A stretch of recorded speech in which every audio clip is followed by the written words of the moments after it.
In this video we're going to look at calculating the radius or the diameter given the circumference. So what we'll have is really our equation, c equals pi times d.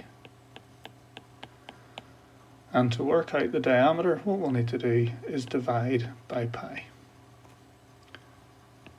So in example 4, calculate the radius and the diameter given the circumference to be 15. So we put in our formula, c equals pi times d. And we know that 15 is going to be pi times d. Then if we divide both sides by pi, we'll get what the diameter is, and the diameter is going to equal 4.77 centimeters. Now if the diameter is 4.77 centimeters, the radius is half of the diameter, so it's the diameter divided by 2. Which is 2.39 centimeters to 2 decimal places.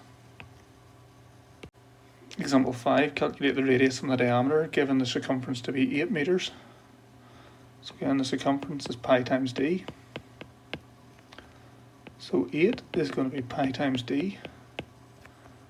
So if we divide by pi, we do that in our calculator, 8 divided by pi, we get 2.55 to 2 decimal places.